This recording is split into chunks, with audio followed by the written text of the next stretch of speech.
35 days without a paycheck is not realistic. There's no support for those guys and ladies. And frankly, a lot of times they're the single wage earner in a household. With the stage 4 water restrictions that are now in place, there is no outdoor water usage. I would say roughly there's over 1,000 people affected by it, because that's in our industry, but this now bleeds into any organization that uses water. It will literally destroy our industry. Enough water supply exists to move from stage 4 restrictions down to stage 3 restrictions. In future stages, we'll add things like watering with a hose and sprinklers, but we're just not there yet. The emergency is over, but the city of Calgary is now creating a crisis by providing a lack of information. We should be doing daily updates. We should be knowing exactly what pressure the pipes are operating at and what the water volume is. Our attitude, and many professionals who deal with utilities, is the city is intentionally keeping the water levels low in the pipes because they know they have bigger problems, and they're worried that if they turn the water back up to what it was, it's going to blow up, and that cost is coming on the back of our industry. Sydney Fazard for Rebel News, standing outside City Hall, ground zero for Calgary's continued water lockdowns, which on current trajectory will likely remain for the entire summer. So far, it's been over a month, and Mayor Jyoti Gondek still can't explain how the feeder main broke unexpectedly, why they couldn't prevent it, why they still haven't finished repairs, what repairs are even needed, how much will it cost, and when the internal review will be complete. Or who will be held accountable for this massive infrastructure disaster that risked the security and safety of 1.7 million Albertans and their businesses. They have, however, continued to restrict water use for businesses and residents, with violators being fined thousands of dollars for water misuse as defined by the city. Recently, Gondek and her bureaucrats did celebrate a supposed easing of restrictions, but for thousands of Albertans who have now gone over a month without work or a paycheck and could soon be unemployed, the situation is absolutely dire, regardless of what bureaucratic water stage they put us in. Before we get to today's shocking update, first go to firegondek.com to check out my previous reports for more backstory on Mayor Gondek's water crisis disaster and mismanagement. And while you're there, sign the petition calling for her resignation so Calgary can find a mayor capable of running a city without risking the employment of thousands of locals or creating the circumstances which would literally make future droughts even worse. In this report, we interviewed Kyle Brost, president of the Canadian Prairie chapter of the Irrigation Association, representing hundreds of businesses and well over 1,000 employees, all on the cusp of losing it all thanks to Mayor Gondek's handling of the water main burst from over a month ago. And not only that, his industry has actually been a leader in water conservation and actively helps Calgary mitigate the harms caused by droughts. Regardless, the mayor has hung them out to dry. The water main broke and it was an emergency, and so they reached out and said, can you shut off all the water? And we did. Within hours, we had thousands of systems turned off using smart technology.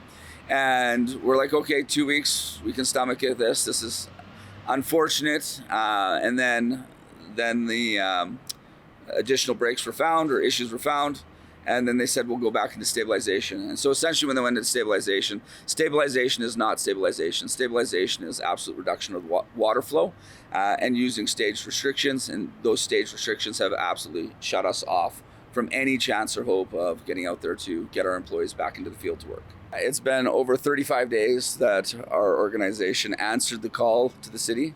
We were ready to wait for the repair work to be done, and then it got worse, and they extended it. And since that time, many of our people in our organization have not worked a day since, and a lot of those people are low-income earners, university students, only seasonal employees. That's because obviously irrigation only works in the summer seasons. There's between 200 and 300 irrigation-related businesses in the city of Calgary.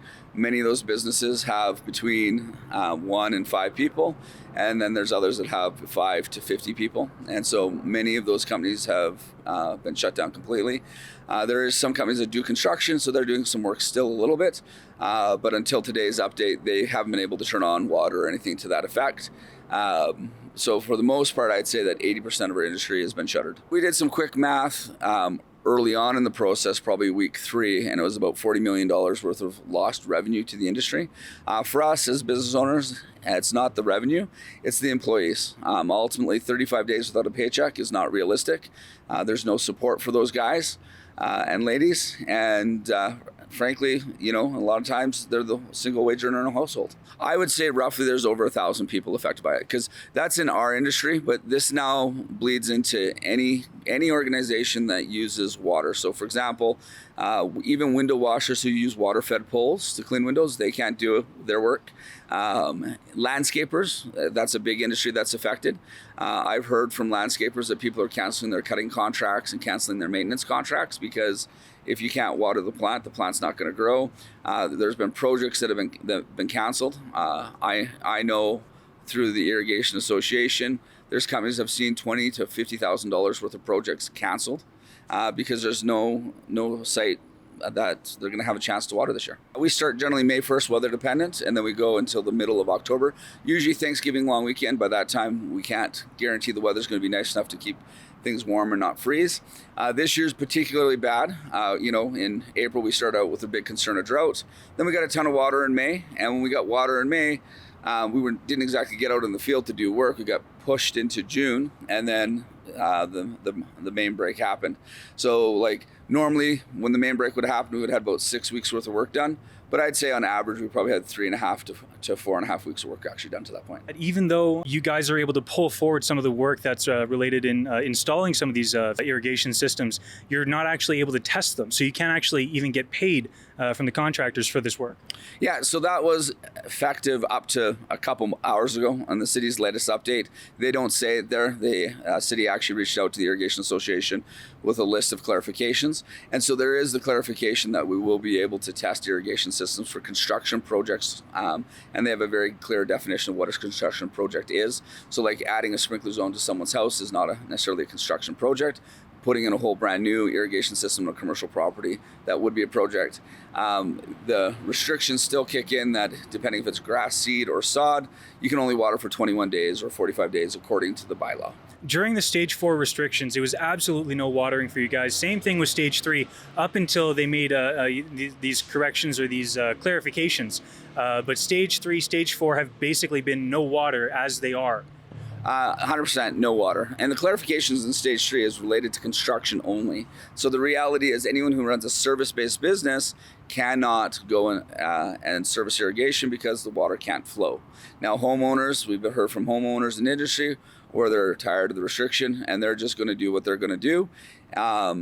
Mainly because they have millions of dollars in assets on their property. And if they don't water them and take care of them, they're going to die. And when they die, they have to be replaced. There was a company last year who installed over $100,000 worth of plant material on their property. And then the stage 1 restrictions kicked in, which absolutely said they couldn't water it. And every plant they installed died. So that's hundreds of thousands of dollars of money lost. And it goes for every large commercial property. The thing about the city is you have a commercial property, you have a residential property, there's a value to it. A tree is very expensive. The city of Calgary will charge you tens of thousands of dollars if you damage one of their trees because it is an asset. The city records every tree and every asset and it has a value to it.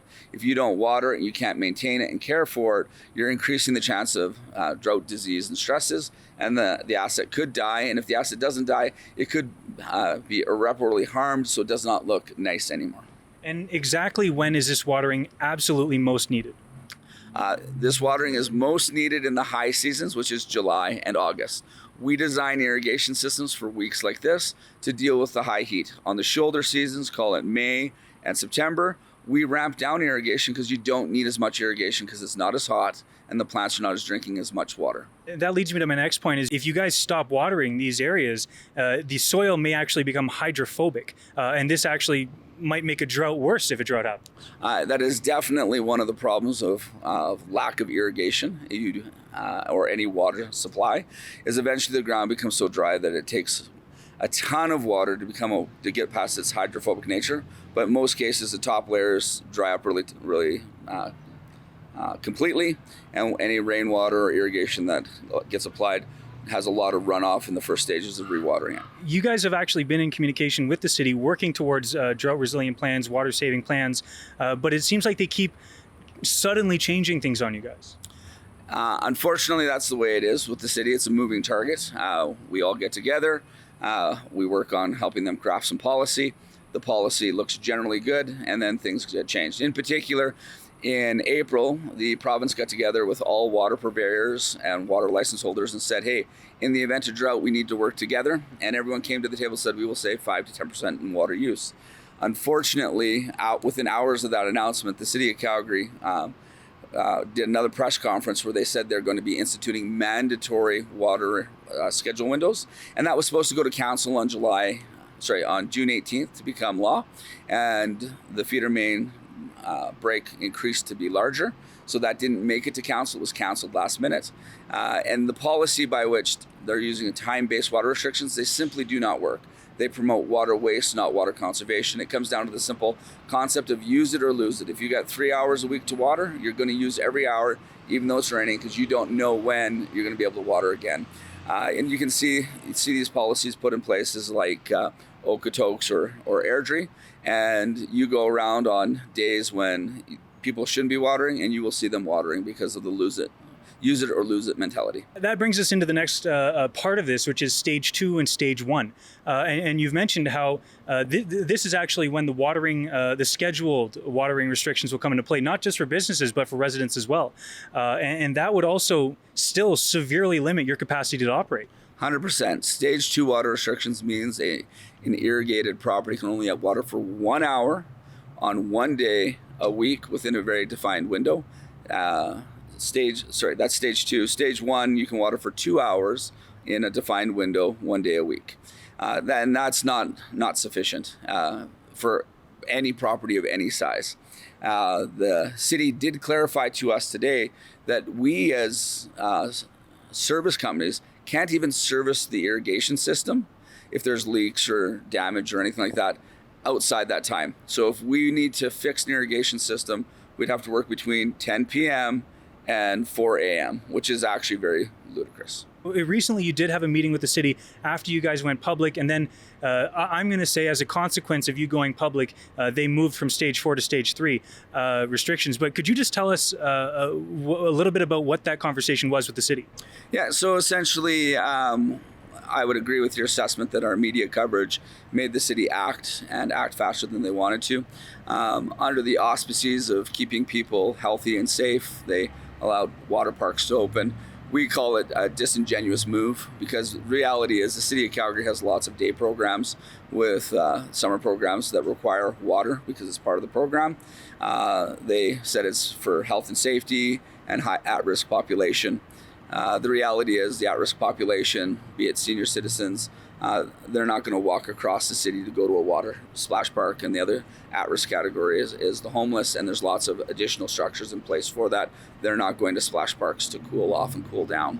The unfortunate nature of it is what it is, but in that press conference, Jyoti Gondek mentioned that they're reaching out to the irrigation industry. Shortly after, we did receive a call from them. We booked a meeting with them on Monday. It was a meeting where they heard us talk about a statement and what's happened to us and in the industry. And we suggested a bunch of options that the city could still create an exception of a variety that would allow our employees to partially get back to work.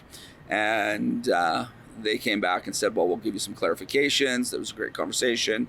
But the reality, based on what they responded, there are no exceptions. There is no additional insight. I would argue that the additional daily updates at 2 p.m. was a result of our industry saying, look, the emergency is over, but the city of Calgary is now creating a crisis by providing a lack of information. We should be doing daily updates. We should be knowing exactly what pressure the pipes are operating at and what the water volume is. Our attitude, and many professionals who deal with utilities, is the city is intentionally keeping the water levels low in the pipes because they know they have bigger problems, and they're worried that if they turn the water back up to what it was, it's going to blow up, and that cost is coming on the back of our industry, which is really unfortunate. There's many things that could be done to allow us to get back to work a little, to provide a little bit of relief. But it is what the city's process is. And the letter that they sent to us does clarify things. We'll be sharing it with our industry members that give great detail to what stage 3 means in all of kind of the tiny little writings in the bylaw. When it comes to the saving of water, the city is proud to announce that they've saved 25% of water over the last 20 years or so, and they're kind of claiming it as their own. But realistically, you guys have been doing a lot of that work. You've been putting the engineering into it. You've been putting the thought into it. You're actually making us preserve water at a much greater capacity, and yet they're throwing you under the bus. Yeah. So July is Smart Irrigation Month, and this is the time the Irrigation Association focuses on teaching everyone about doing things smartly. 25 years ago, the association in Alberta, Saskatchewan, Manitoba, and the Northwest Territories was formed, and our whole focus was dealing with drought. At the time, the city put a policy in place for drought, which is the policy which currently has all the problems that it does, which is in play right now. But since then, all we've been doing is looking at ways to apply water more efficiently and more smartly, so that we can reduce total water consumption. And it's very safe to say that a system installed today uses a whole lot less water than a system installed 20 years ago, and there's less runoff and it's more effective irrigation. It seems for most people that the city doesn't actually have any plan to handle this. If we're stuck with water restrictions, be it stage 2 or even stage 1, throughout the summer, which might be a concern. Many people are concerned about that. What kind of damage would that do for you guys? It will literally destroy our industry, because even going to stage 1 restrictions last year between August and October, we saw an 80% reduction in our revenues during that time. An 80% reduction in revenues means a 80 to 90% reduction in staffing. And the only reason we survived is because you have to winterize your irrigation system. That is required maintenance. The city is not going to prevent us from getting water out of these systems before it freezes and breaks, because that'd be a huge liability on their part. But that's the only thing that saved us. But we have the data that shows good call volume, good work, and then restrictions in, boom, nothing. One might argue that the Calgary water supply system is the biggest irrigation system out there. Do you have any advice for how they could get this fixed? Because it seems like they don't have a plan. There's been many utility companies that have provided information to the city and bring it back up into operation, and they need to reach out to those professionals, the Stantechs, the stand-ins, all of them, in order to create the plan. As an irrigation company, we deal with irrigation all the time. We know it doesn't take weeks to repressurize a system.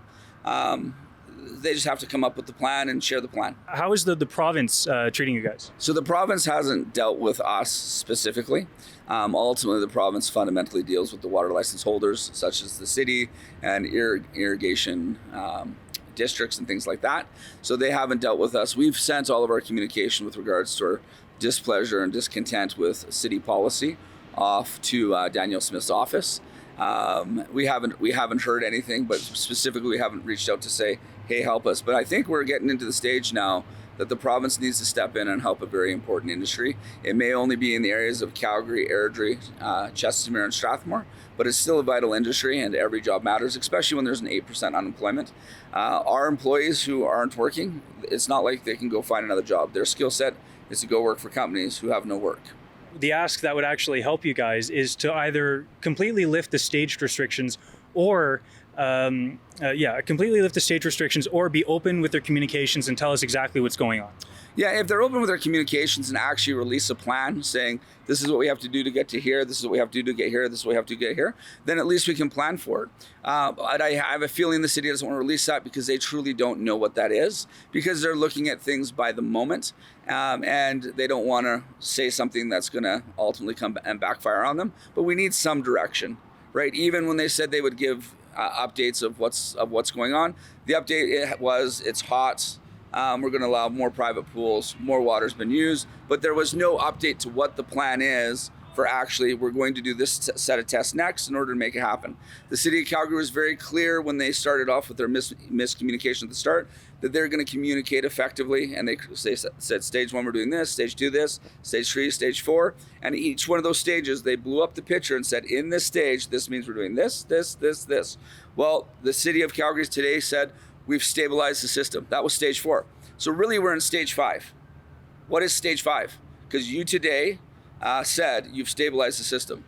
Is stage 5 returning to normal water use? If it is, what's the plan? I think the biggest message is that to the city, we need to be transparent and open. We need to get our employees back to work. We need to get citizens to be able to properly water their properties and maintain their assets. And that's what we need to do. And we need to do it sooner than later. And these constant exceptions where they're making for outdoor swimming pools and private swimming pools, many people have called and say, that's just not right. The city of Calgary is choosing their industry, be it water parks, spray parks, and their summer programs, and making sure that they can continue making revenue at the expense of many other industries like ours. We have zero ability to make revenue. And our revenue, as I said to the city, we have budgets as business owners, but we have to earn our budgets. You as the city have budgets, and you just take taxpayer dollars, and your job is to spend the budget. If we can't earn a budget, then we can't pay our employees, they can't work. We need our employees to get back to work, and you've made exceptions for the watering of pools and personal property and private property. You need to start looking at making exceptions to the irrigation industry to get our employees back to work. In particular, when we get to stage 2 and stage 1, you need to allow us to test irrigation in non-limited hours, meaning don't put us in between 10 p.m. and 4 a.m. to test irrigation. Allow us to test irrigation during the day, because that's quite ludicrous for us to ask our employees in the dark to go out, test irrigation, and look for leaks. It's kind of disingenuous. You need to make that exception. You need to change that at a bare minimum when we get to stage 2 and stage 1. Last word to you. This is about the employees. This is about the thousands of people without work. This is about people's property and their commercial assets. We need the city to be more proactive, more open, and we need to get things back into operation. And if they can't be in operation, be clear in the message of exactly why you can't be in operation and what the game plan is and the time frame. It is still a crisis, and it is a crisis because it involves all the people who are currently unemployed and the industries that are collapsing because of lack of communication and no plan. It doesn't matter what poorly designed stage of the city's water restrictions we're in. These Albertans could lose it all if we don't get back to standard operations in short order. The city needs to clean up their mess and fix the system, or at the very least, be transparent as to how neglectful they have been when it comes to the maintenance. Go to firegondek.com and sign the petition calling for her resignation. Send a message that this is unacceptable. We cannot tolerate anywhere across this great dominion such bad management from a city level. As for Premier Smith, it's time you step up to the plate. Instead of thanking Gondek for our legal right to shower, stand by the thousands of Albertans demanding an end to her destructive infrastructure neglect and eliminate residential and business water restrictions. Gondek is the drought she warns of, and her mismanagement will literally plague us for years if this situation isn't dealt with in a timely manner. For Rebel News, I'm Sidney Fizard. Not only is Mayor Gondek worsening the impacts of all droughts into the future, she's putting thousands of people out of work to do so, all because of her climate action agenda calling for restrictions on residential and business water use through the means of scheduling, and her absolutely disastrous mismanagement of our critical infrastructure with taxpayer funds. This is why we launched the petition calling for her resignation, which we need you to sign at firegondek.com. People's lives are on the line, and Gondek chooses instead to focus on her own political agendas. This is unacceptable. We need a mayor desperately before it's too late. Sign the petition at firegondek.com, which I will do my best to personally deliver, so that Canada's least popular mayor can get the message. We cannot afford an activist in office who is actively destroying Calgary and the lives of everyday Albertans.